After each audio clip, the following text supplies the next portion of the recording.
It's an honor for me to present Professor Stefano Zambon. I am a fan, Professor Zambon. He's the main reference globally in the world of intellectual capital. Professor Zambon is the General Secretary of the Italian Foundation for Business Reporting and the former chair of WICI Global Network, that I don't know if you know WICI, but WICI is the main organization in the world about how to evaluate intangibles. So Professor Zambon, thanks for being here with us. The screen and the auditorium are yours. Thank you. Thank you very much for this invitation. I'm very honored to be speaking at the ISE. Let me greet also my good friend Oriol Lamat, that is a few years we haven't seen each other. So let me just spend a couple of words about the foundation. I am a Secretary General. It is an Italian Foundation for Business Reporting. It is a non-profit organization for the public interest only. And we work on all the reporting issues that are different from accounting issues. So sustainability, intangibles, intellectual capital, and of course, all the issues linked to this new forms of reporting that are becoming more and more important. And my speech would like to be basically a continuation of what Professor Amat just said, and just going to show a few other important elements linked to this. Apparently now it's working, so great. Thank you very much. I will be sharing with you my screen. I hope you can see my screen now. Okay, thank you very much. So OIBR is Italian Foundation for Business Reporting. I just said that it's an inclusive and market-led foundation operating exclusively in the public interest. We deal with all reporting disclosure issues outside traditional accounting, even though we understand accounting, of course. We have more than 80 Italian stakeholders, including 6 universities, large listed companies, professionals, academics, of course, financial analysts, and so on. We're collaborating very strongly with international organizations like the Value Reporting Foundation, the Global Reporting Initiatives, and we're part of the WICI Global Network, which is the network for reporting on intangibles, which also has a European jurisdiction. And recently we've been started collaboration with the IFRS Foundation. We also part of the Integrated Reporting Council, and we've been collaborating quite strongly with EFRAG for the elaboration of European mandatory sustainability reporting standards that will be applied to Europe from 2024. Basically, we publish guidelines, principles, standards, studies, researchers, and of course, we participate in conferences like this one, which is very prestigious. And we have a number of publications. All this is available for free, of course, also in English, on our website, which is fondazione.oibr.it, but OIBR Foundation will be enough to find it. So, of course, the English side of the website. Intangibles are very important. I don't have to convince you, I suspect. Because of course intangibles are represented by far, you see the yellow lines, the most important investments in the advanced economies. The dotted lines is the United States, the continuous yellow line is Europe. So from 1995, you can observe yourself what has been the relationship between investments in intangibles and investment in tangible assets. So we don't have to explain that at the macro level, intangibles are very important. This data comes directly from the European Commission. And of course, also that at the company level, and I thank Professor Amat, that explained basically the importance of intangibles also at the company level, individual company level. These are examples like, for instance, Instagram, that when it was purchased for 1 billion was nothing basically apart from intangibles, nothing, not very much, not many tangibles.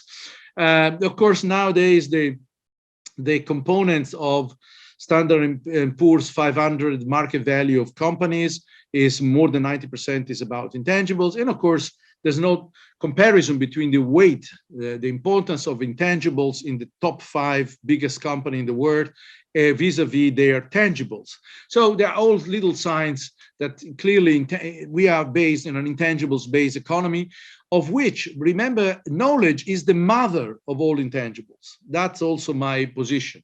We are in a more and more conceptual company. Even if the company produces products, physical products, the more and more the company is informed, is made up of intangibles. They are negligible physical assets very often.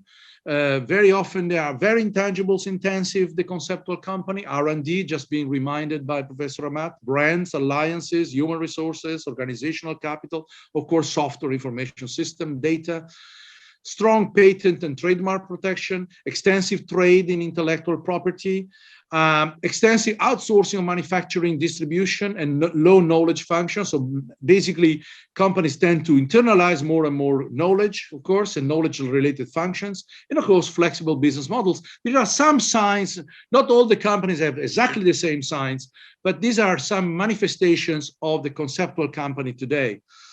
Intellectual capital, we all know, they are basically intangibles, internal and external intangibles that are available to an organization to produce value, basically value creation in the short, medium, and long term. Basically, intellectual capital is a different way to say intangibles that are usefully internalized, appropriated, and employed by the entity. And of course, intellectual capital, at least from academic perspective, is typically divided into three main categories, not rigid: human capital, relational capital, and organizational capital. So the three categories of intangibles make up altogether intellectual capital of an organization, which is so fundamental for the value creation. What is the problem? Really, Professor Amat, thank you very much, because you said something very important, which is very useful for me now. I don't have to explain to you that companies, to manage their intangibles, their unseen wealth, their hidden wealth, they need, of course, a conscience. They need to be aware of their intangibles. The problem that, so information is so necessary to manage intangibles consciously and effectively. But we have a very restrictive accounting rules, as has been said. So we lack material, structured, systematic, reliable, and comparable information on especially on internally generated intangibles like brands, like internal skills and R&D. And so we don't have a very clear understanding of the value drivers of the companies. So what is happening today, we have a very strange situations where, for instance, take Pfizer. We all know Pfizer for the vaccines, of course, due to COVID. And intangibles, like the patent on the vaccine, like for Pfizer, is not a recognized intangible, is not a recognized asset. And as has been said by Professor Amat, all the investments on intangible are treated as cost in the profit and loss account. So they become a cost, something negative, instead of being something positive. So in the Pfizer balance sheet, we find the buildings, the equipment, but we don't find the patents of the drugs that saved so many lives. So R&D is just an expense, like all other investments on intangibles. So these are negative consequences and biases and flaws in the value measures, in the performance measure like ROE, ROA, EVA, and of course in the prediction of future earnings and cash flow. So it's not a neutral problem, but this is a problem that a number of important consequences.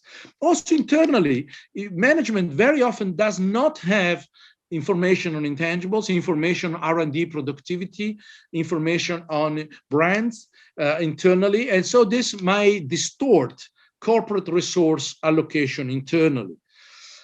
And as a consequence, the market value compared to the book value, to the accounting value of companies is huge. There's a huge difference because there's an implicit weight of intangibles and intellectual capital that investors tend to weight a lot. But of course, bookkeeping and accounting does not recognize. As you can see, from 1977 to 2022, basically there's a difference on average of more than, is about three times. So the market value is 3 times the accounting value. And most of the reasons is also based, is also amenable to intangibles. And most, as a company, treating expense as an investment in intangible as an expense, as an obvious consequence that science-based and technology firms like ISE type of companies have more problem to get into profit. So this is between 1960 and 2017 United States, most of the companies having reporting losses are science-based and technology firms, not because they're less profitable, just because investments in intangibles are treated as expenses. And so this kills, of course, their profit and loss. And already in 2006, the European Commission published studies pointing out that research-based R&D companies, research-based companies have many difficulties to be funded by the banking system because the lack of data on intangibles in their financial statements. So investment intangibles are costs, they produce losses. So investment intangibles are something negative instead of something positive. Finally, there's some, possible solutions coming along, as Professor Amat claimed. There's, of course, an academic interest, which has always been the case in the last 25 years. And recently, EFRAG, of course, manifested a great interest for unrecognized intangible assets to be recognized. Many organizations nowadays are dealing with these issues. There's a list like going from Korea to United States, to the WICI, of course. EFRAG, I just said that there's just published a few months ago a better information on intangibles discussion paper to be commented by this June. European Commission proposed in the new directive, Sustainability Reporting Directive, mandatory disclosures on unrecognized intangible assets, the European Commission. Let's see if the directive turns out to be, this is going to be the final comment, the final text of the directive. ISB, the International Accounting Standards Board, is also recognized the problem, and they're changing the management commentary practice statement. The management commentary is basically the management report.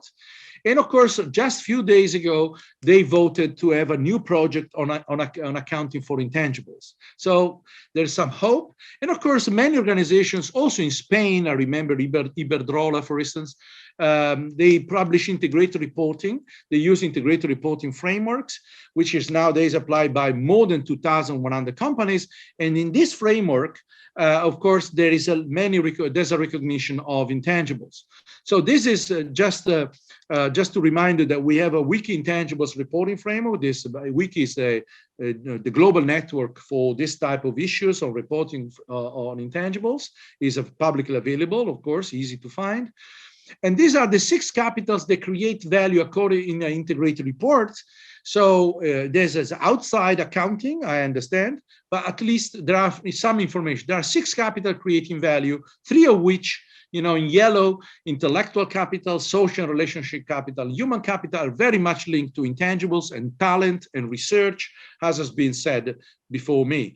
And these, of course, the 6 capitals that create value inside a company. So inside a company, you have business model, you have business activities, and the 6 capitals, which 3 of which are clearly intangibles related, create value together with the rest, the financial capital, the natural capital, and a tangible capital. So this is basically the integrated report kind of vision of value creation, which is based largely on intangibles.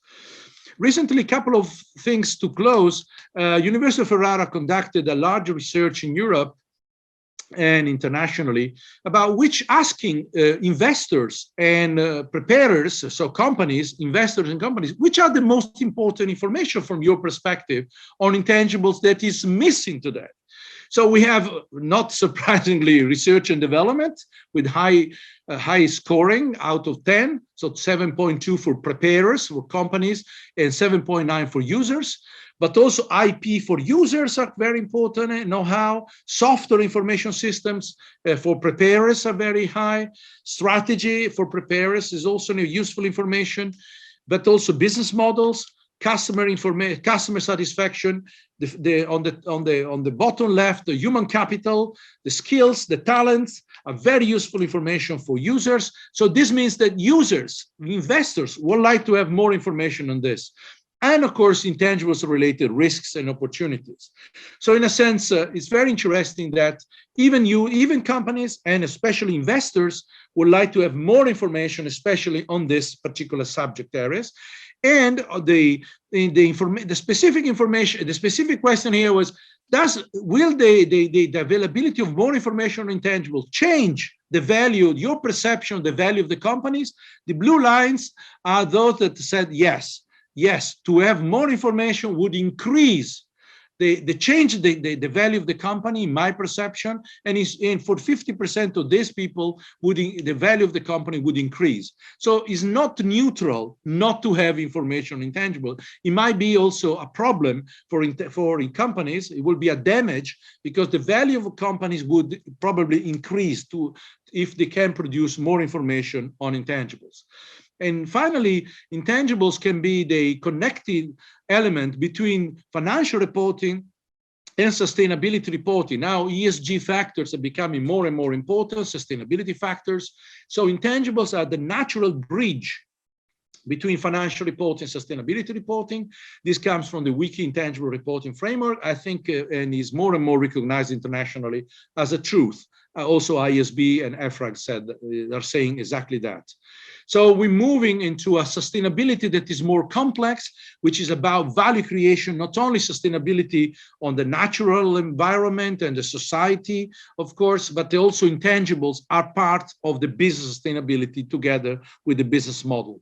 So to conclude, even if there are certain uncertainties, there's still certain criticalities, the way is still long, but we can be more optimistic. There are increasing signs that intangibles, especially internally generated, can become visible. At the moment, they are invisible in corporate accounting reporting. And I support, like Professor Amata, vision of sustainability focused on value creation, because information and reporting on intangibles can act as a catalyst for a new business sustainability, which include financial and sustainability aspects. Thank you very much for your attention.